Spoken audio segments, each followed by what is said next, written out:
God Day. This is Pastor Jean with your moment of cheerspiration. I know it's been a while, but I want to send those out to all my younger people that are on spring break, that are getting ready to do new things, and even my adults that are going through some things in their life and they find themselves being challenged. I want you to understand something. God created you, and I know you know this, but God created you.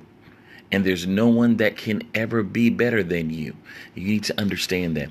In Psalms, it says 139, it says, I praise you because I am fearfully and wonderfully made. I think about this for a second. And before then, David said, for you created in my inmost beings. You knit me together in my mother's womb. God created you, and there's nothing better than you.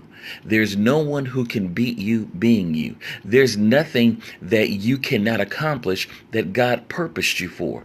I know it seems like there are things that are not going your way, but as long as you're doing what God called you to do, as long as you're doing what God purposed you to do, God will make sure that you work according to that purpose. I want you to think about this for a second.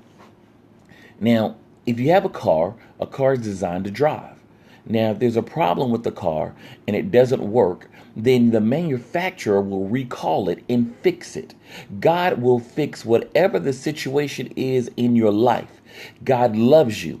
God has done that for you. God says, listen, only thing you got to do is bring the car back to the manufacturer. Think about what I just said. Only thing you have to do is bring the car back to the manufacturer so the manufacturer can fix whatever it is that is not functioning properly. The only thing we have to do is bring ourselves back to God so that he can fix whatever is not functioning properly in our life. You understand what I'm saying? So what happens in our lives is we oftentimes want to keep driving ourselves over and over and over, trying to do things on our own, and then we break down instead of taking ourselves into God and letting him fix us. And then periodically having that same tune up. But what does that have to do with my everyday life? What does this have to do with me being a teenager, Pastor? I don't understand. Because a lot of times we defeat ourselves because we're comparing ourselves to other people. We're trying to be who other people are. We're trying to do what other people did. And understand something. No one can beat you being you. So stop trying to beat somebody else being them. Hear me. No one can beat you being you. So stop trying to beat them being them. Don't imitate them. Don't try to be like them. Be yourself. Run your race because God has made it perfectly for you. God has intentionally wanted you to be number one.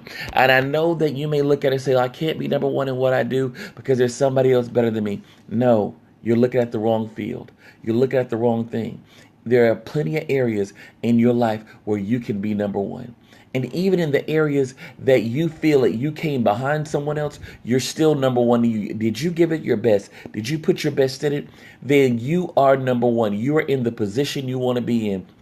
And God says, listen, at that spot that he has you, that he wants you to be in, nothing can falter. Nothing can fail.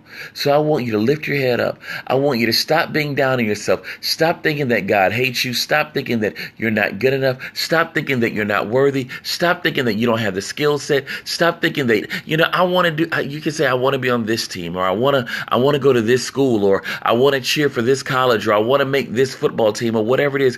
God is saying, listen, you can do that as long as you're in the right position for the right place. There's a perfectly fit place for you. It's like a puzzle. There are 1,000 pieces in a jigsaw puzzle, but that one piece only fits in the place that it belongs. And the maker and the creator knows where that is. This is Pastor Jean with your moment of cheerspiration. I want you to get out there, cheer yourselves up, cheer everybody else up, because being a cheerleader means you lead people in cheer. It means you lead people in joy. And you cannot lead people in joy when you don't have joy yourself. You cannot love people when you don't have love yourself. This is Pastor Jean, Pastor of East Atlanta Church. Love you and be blessed. Bye-bye.